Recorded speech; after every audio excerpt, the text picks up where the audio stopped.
in the scorching, restless city of Lorani, where the sun burned the roads hot enough to fry eggs, and traders' voices collided from dawn till dusk like battling drums. There lived a family everyone fondly called the Blessed Olas, not because they were wealthy, but because their lives seemed carefully balanced by unseen hands, like a cooking pot resting steadily on 3 stones. Papa Ola, whose real name was Adamola, worked as a security guard at the central banknot, a powerful position, but an honest one that brought steady pay and dignity, while his wife, Mama Hawa, originally from Sut, ran a small but legendary Furadunu business, so beloved that people traveled from distant towns just to taste her food. And together they raised 4 children who would soon learn that blessings often walk side by side with danger. Blessing, the sharp-tongued and sharper-minded 17-year-old who never accepted anything at face value. Abdullahi, 15, quiet as nightfall, but observant enough to notice what others missed. Katia, 12, whose singing voice could silence birds mid-flight. And the youngest, Sadiq, restless, mischievous, yet warm-hearted. Their home was Modesta 3-bedroom house with aging furniture, a noisy fan, and a backyard filled with chickens that laid eggs each morning, but it held laughter, routine, and hope. Until one Thursday evening, when balance shattered without warning as Adamola stumbled through the door, drenched in sweat, his breath jagged, pain twisting his face like a cloth wrung dry. And before his wife could finish asking what was wrong, he collapsed hard onto the floor, the sound of his fall summoning neighbors and panic alike, leading to a frantic rush to the general hospital, where machines beeped endlessly and hours crawled by like wounded animals, only for the doctor to emerge with words heavier than stones: massive heart attack, stabilized for now, but requiring urgent open-heart surgery within 3 months, or death would be inevitable. And when the cost was named, a figure large enough to swallow their entire existence, Mama Hawa felt her knees weaken because no amount of Fura sales could ever reach such money. Adamola returned home, frail, bedridden, his strength draining daily, and fear settled into the house like an uninvited guest,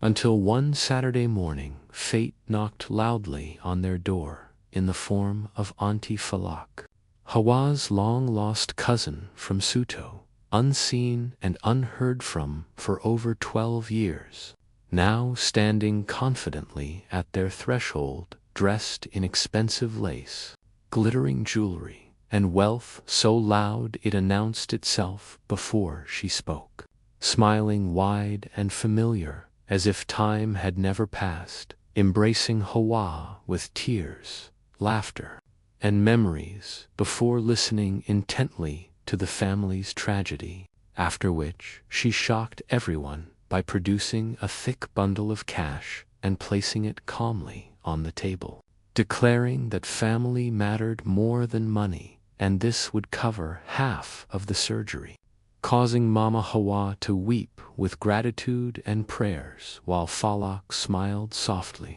though beneath that sweetness lay something unreadable, something cold, which no one noticed because desperation has a way of blinding even the wisest eyes. That same evening, Falak announced she would stay with them to help, claiming Adamula needed care, the business needed management, and the children needed guidance. And just like that, she unpacked her bags as though this visit had been planned long ago.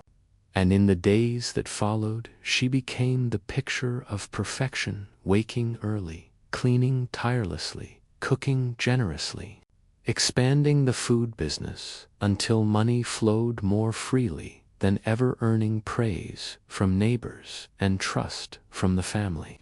even from cautious blessing. until subtle changes began creeping in like shadows at sunset. Falak took control of finances to reduce stress, replaced old household items without explanation,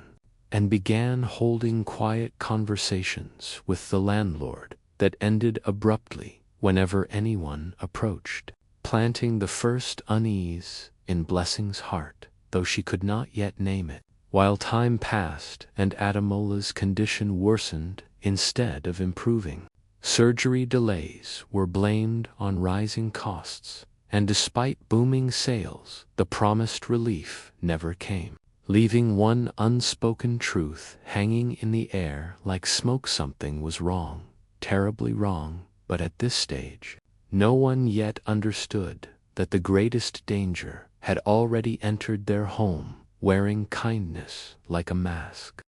From the moment Auntie Falak settled fully into the Ola household, life began to change in ways that felt miraculous on the surface, as though divine favor had finally remembered their address. Because she moved through the house with purpose and confidence, waking before dawn like a soldier on duty, scrubbing floors until they shone, cooking meals so rich and satisfying that even grief seemed to pause while eating, and transforming Mama Hawa's humble Furadunu business into something almost legendary, expanding sales to multiple locations and attracting customers in numbers never seen before. And soon money came in daily like a steady stream, causing neighbors to shake their heads in admiration and whisper that true family love still existed in this cruel world.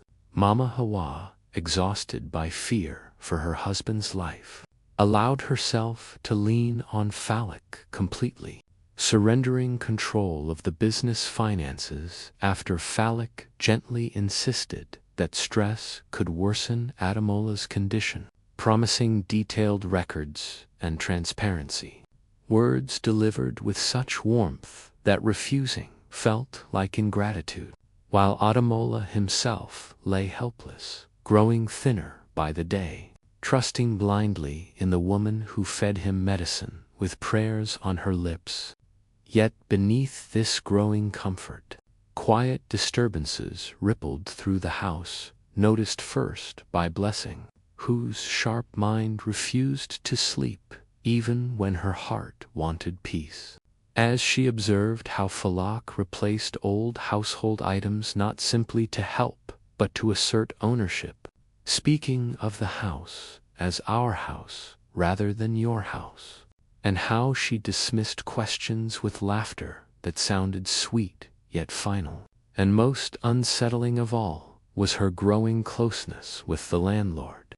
Alhaji Musa, a man known for his greedy smile and calculating eyes, whom Falak met often in the compound, laughing softly, sharing tea, lowering her voice whenever others drew near, conversations ending abruptly with polite smiles that never reached the eyes. Blessing asked once, casually, what they discussed so often, and Falak waved it away as adult matters. But something tightened in Blessing's chest because secrecy, she knew, thrived only where truth feared daylight.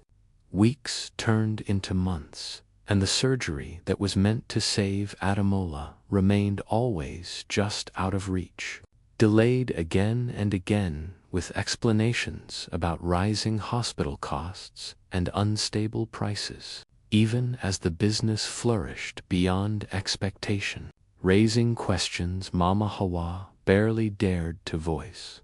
until one day she softly requested to see the business accounts, a question that struck Falak like an accusation, transforming her face instantly from gentle helper to wounded victim as she cried loudly, accusing Mama Hawa of mistrust after all her sacrifices, threatening to leave, tears flowing with such professional precision that guilt crushed Mama Hawa's courage completely. forcing her into apologies and renewed submission, while from that moment onward no questions were asked again,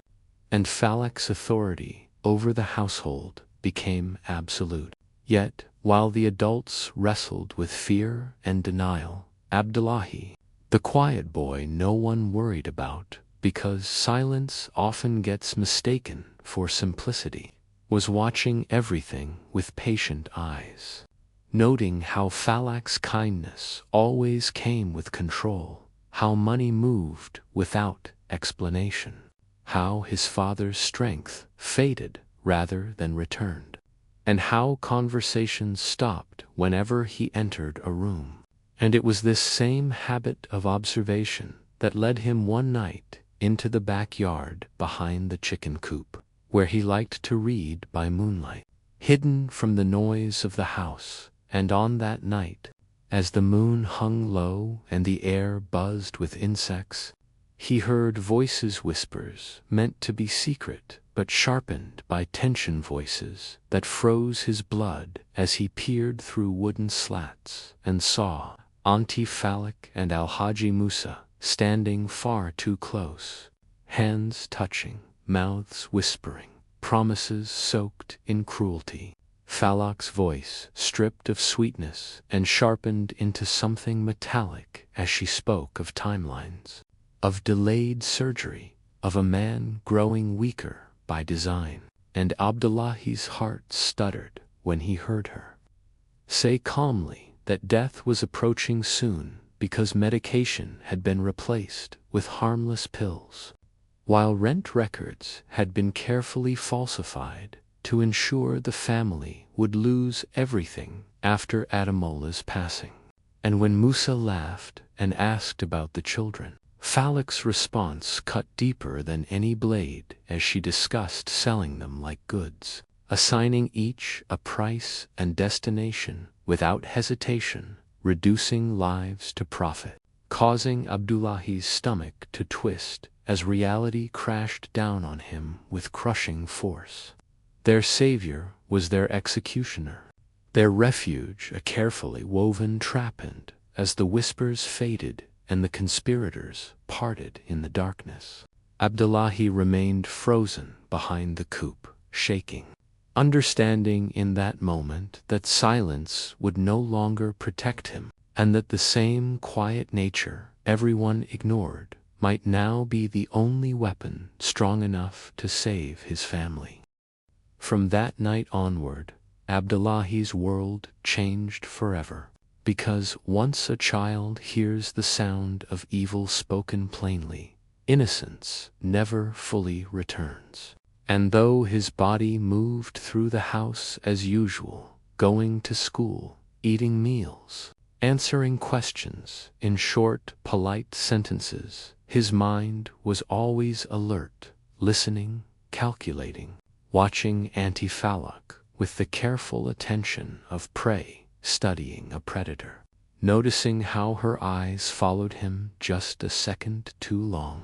how her smile stiffened whenever he entered a room unexpectedly, and how she began positioning herself between him and his mother during conversations, always appearing with sudden excuses whenever Abdullahi tried to be alone with Mama Hawa, as though she could sense danger in his silence. Twice he tried to tell his mother the truth,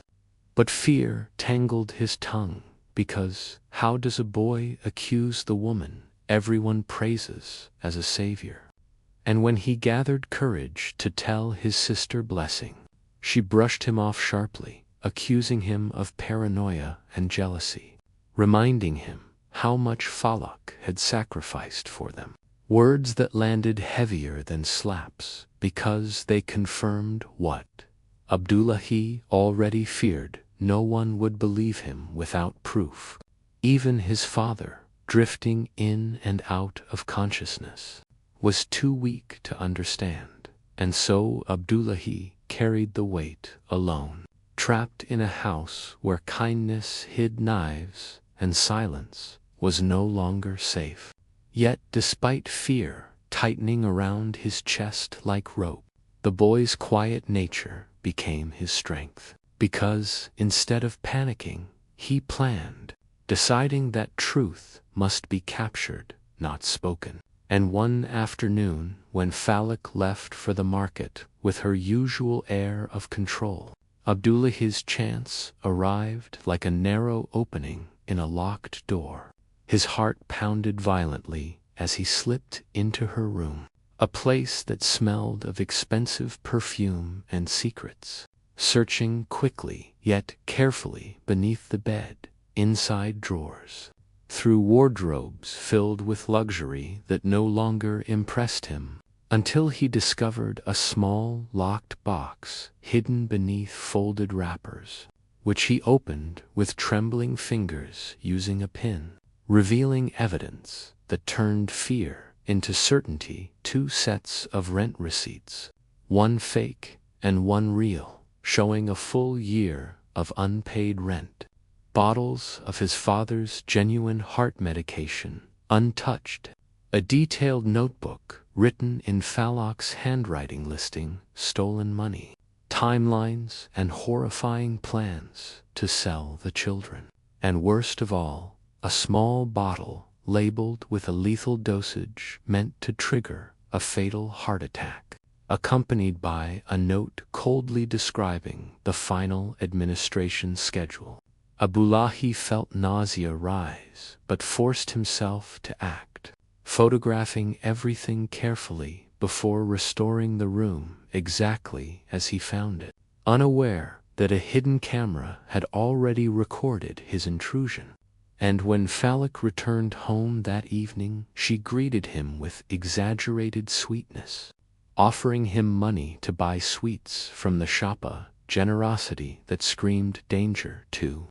Abdullahi's instincts, but refusing would draw suspicion. So he went, only to narrowly escape death when a speeding car swerved toward him with murderous precision, confirming his worst fear that Falak had decided to erase him before he could speak. And as he returned home, shaken but alive, Falak's disappointed gaze told him all he needed to know. That night, Abdullahi did not sleep, knowing time had run out, knowing that if he waited any longer, his father would die and his family would be destroyed piece by piece. And so he crafted a dangerous plan to catch Falak in the act, to force the truth into daylight where lies could not survive. And when she announced days later that the long-awaited surgery was finally scheduled, Mama Hawa cried tears of relief, while Abdullahi understood the announcement for what it truly was, the countdown to murder. He watched closely, pretending obedience, recording quietly. And on the evening he saw Falak preparing his father's medication alone in the kitchen, he hid behind the door, filming as she withdrew the lethal substance from her pocket and mixed it carefully into the cup, with satisfaction shining in her eyes. And when she turned to leave, Abdullahi stepped forward, confronting her calmly despite terror roaring inside him, naming the poison, naming the plan, naming the truth. And for the first time, Falak's mask shattered completely, revealing rage, venom, and desperation as she realized the quiet boy she dismissed, advancing toward him with a knife in her hand, just as Abdullahi screamed for help, shattering the silence that had protected her for so long, and signaling the moment when truth would finally collide with deception. The scream Abdullahi released tore through the house like thunder, splitting the sky, pulling everyone toward the kitchen in chaotic confusion. And in that single frozen moment, the truth stood exposed in full view, because there was Auntie Falak with a knife clenched tightly in one hand and a cup of poisoned medicine in the other, her face twisted into something unrecognizable, while opposite her stood Abdullahi, small in body but unyielding in spirit, holding up his phone like a weapon forged from truth. And as Mama Hawa rushed in and saw the scene before her, her knees buckled under the weight of realization, confusion spilling from her lips as she demanded to know what was happening, only for Abdullahi to speak with a calm strength that shocked even himself, telling her to ask Falak what she had mixed into the cup, to ask why Papa Adamola's real medication was hidden away, to ask about the plans to let him die and sell the children afterward. Words that sounded impossible until the proof began to play on the small glowing screen, filling the kitchen with horrifying clarity as Falak was shown mixing poison, as fake receipts appeared beside real ones, as the notebook of evil plans unfolded page by page, and silence swallowed the room whole, broken only by Mama Hawa collapsing onto the floor with prayers spilling from her mouth, blessings standing frozen in disbelief, the twins crying, and Papa Adamula leaning weakly against the wall, betrayal hollowing his eyes. For a heartbeat, Falak stood still, exposed like a creature dragged unwillingly into sunlight, and then she laughed, a wild, unhinged sound that crawled across the walls and raised goosebumps on every skin present, confessing everything without shame, screaming that envy and bitterness had driven her to this plan, that the wealth she claimed was a lie, that desperation had made her patient and cruel, and that destroying her cousin's life would have been sweeter than any mercy she pretended to show. Her voice growing louder and more broken as she admitted her intentions to kill Adamola and sell the children,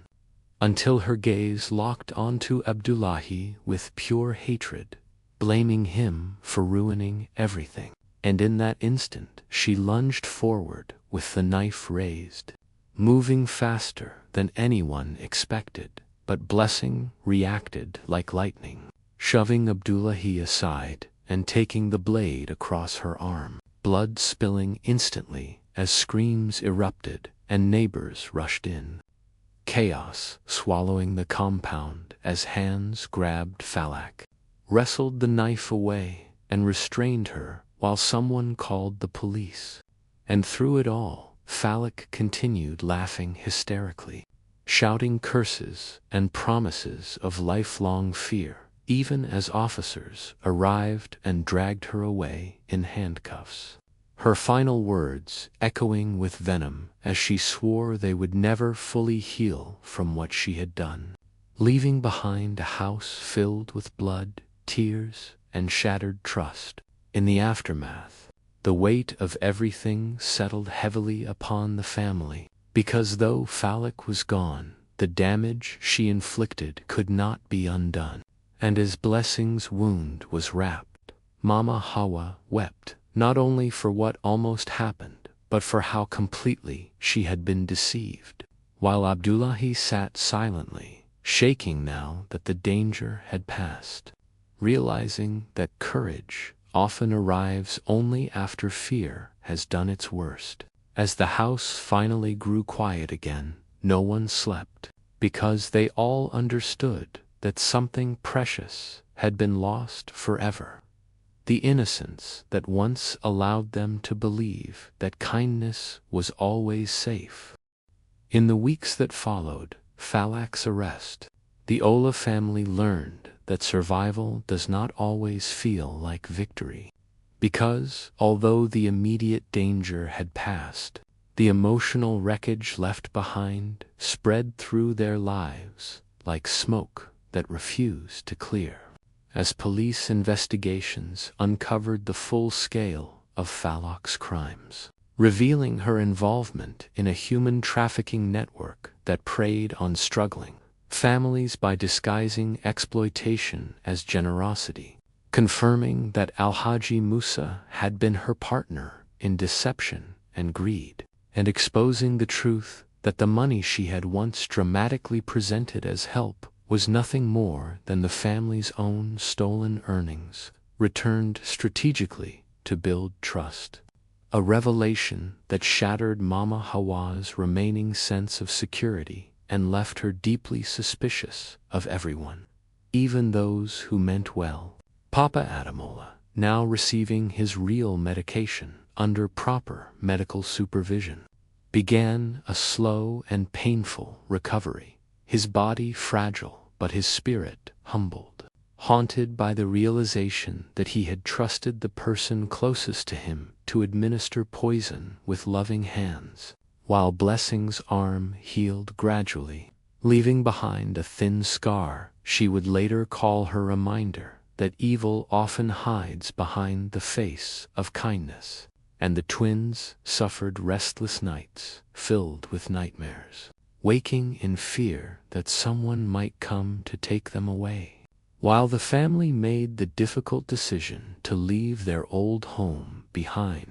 understanding that some places carry memories too heavy to live with, and so they moved into a smaller, quieter house where safety mattered more than comfort. Yet even in this new beginning, something fundamental had shifted, because trust no longer came easily. Laughter sounded softer, and conversations carried caution like an invisible companion. And Abdullahi, the boy who saved them all, retreated further into silence, now burdened by memories far heavier than his years, aware that knowing the truth had cost him the simplicity of childhood, but also aware that his instincts had been right when everyone else dismissed them. And though his family now listened when he spoke, they also looked at him differently, with a mixture of pride and sadness, recognizing that awareness often comes at the price of peace. Community members praised his bravery, calling him wise beyond his age. Yet Abdullahi felt no pride, only relief that his father lived and sorrow for what they had lost. And Mama Hawa struggled most of all, because guilt clung to her heart relentlessly, whispering that her desperation had blinded her and nearly destroyed her family, causing her to question every act of kindness offered afterward, sometimes pushing away genuine help out of fear that it carried hidden knives, while Papa Adamola, growing stronger each day, tried to restore balance by reminding his children that the world was not made solely of monsters, though he himself flinched whenever unfamiliar faces lingered too long. And as days turned into months, healing proved uneven and incomplete, shaped by tears, silence, prayer, and quiet resilience. Until one evening, a year after Falak's downfall, the family gathered together in their new living room, older, wiser, and forever changed, sitting close as Papa Adamola spoke gently, explaining that what happened would shape how they saw the world for the rest of their lives, for better and for worse, because while it would teach them caution and awareness, it might also tempt them to close their hearts entirely. And he urged them not to let fear become another kind of prison, reminding them that wisdom lies not in blind trust nor in constant suspicion, but in learning to observe, verify, and listen to that inner voice that whispers warnings long before danger arrives. And as Mama Hawa wiped her tears and added that evil is patient, weaving trust slowly like a spider spins its web, the family sat silently absorbing the truth that survival is not about forgetting pain, but about carrying it wisely, knowing that scars do not mean weakness, but proof that one lived, fought, and endured. 1 year after the storm that nearly destroyed them,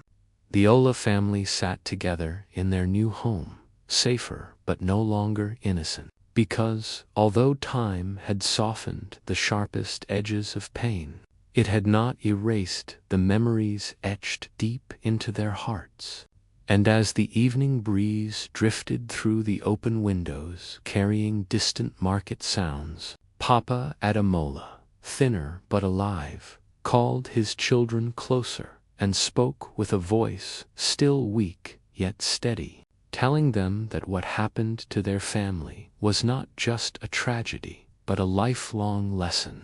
one that would shape how they loved, trusted, and protected themselves in a world where danger often wears friendly faces. He reminded them that they survived not because they were the strongest or the richest, but because one quiet boy listened to his instincts when everyone else chose comfort over caution. And as Abdullahi sat silently with his eyes lowered, the weight of his father's words pressed heavily on him, because he understood that awareness is a burden as much as it is a gift. And though people now praised him, he knew that the price he paid was the loss of the simple childhood where trust came easily and fear had no permanent home. Mama Hoa added her voice, trembling but honest, admitting that desperation had made her surrender control of her life,